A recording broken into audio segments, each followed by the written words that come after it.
So here's going to be our first step-by-step approach of using Kruskals. The biggest thing that's different between the two is frankly the setup. It's not really the graph setup or anything else like that. It's that we actually sort the edges or the segment between the nodes by, well, minimum length first. So I'm going to show that procedure here in a moment, but I wanted to give you a big 10,000 foot view of it first and then go from there, because there's another thing that we have to worry about that's being circled or highlighted right now, is that the edge values make a difference. If we happen to have two that are in a tie, which one do we pick first? I'll show you that here in a second.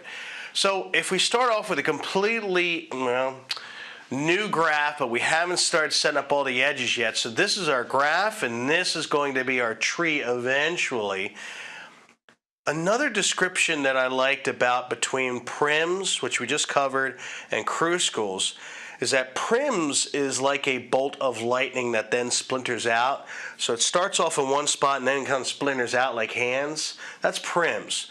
Kruskals is a hodgepodge, and then suddenly, maybe at the very end, there's a last piece that connects the whole damn thing together. So very different looking setups to finally get to that minimum spanning tree between the two.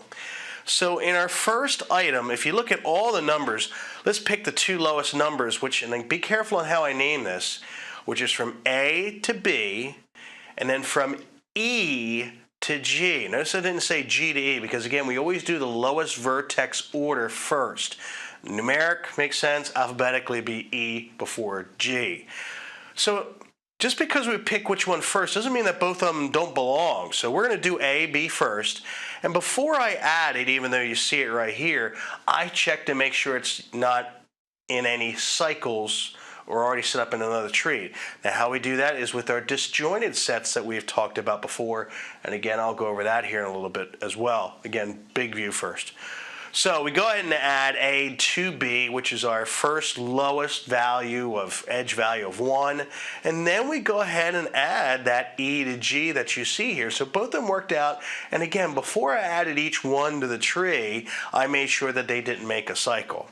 Now in this particular one that I picked, we don't check for, we do check every time, but we don't run into a cycle issue until a while, and I'll bring it up to you, so be careful. So next lowest number that we're looking for is going to be 2. Now 2, there only happens to be one of them, so that's great. We'll go from G to H. That's the only one that has a minimum value of 2 on this one, so really no issue with that. And again, we checked to make sure it made a cycle before we added it. Then we have an interesting one. We have 2 items after 2 that are now, it's gone up to 4, but we have 2 of them. We have D to G, and then from H to I. So notice that I did actually it's over here, the D to G first. Made sure again there was a cycle beforehand, then added it. Then I checked to see if there was a cycle between H and I, and there wasn't, so I added that one. So notice there's a very particular order that I am adding these in. So we have to be careful.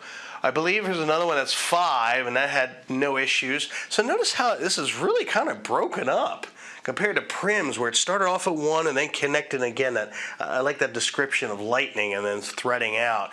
This one really, it's a mess at first, but then in the very last second it'll connect everything together, and then it'll be our tree again.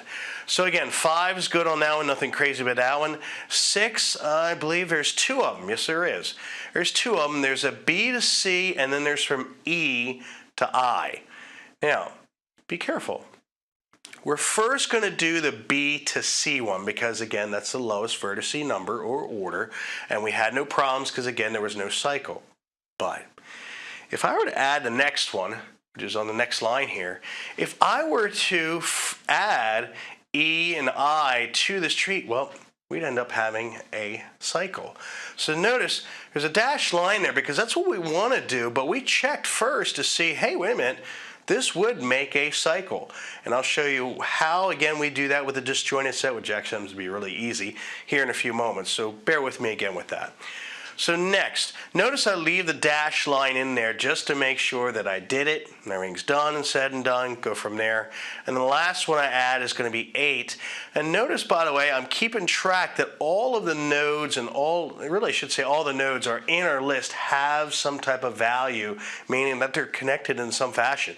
But literally it was that last 8, which is right there, ended up connecting everything together at the very, very end. So kind of different than when we had with prims, and well, a lot of differences.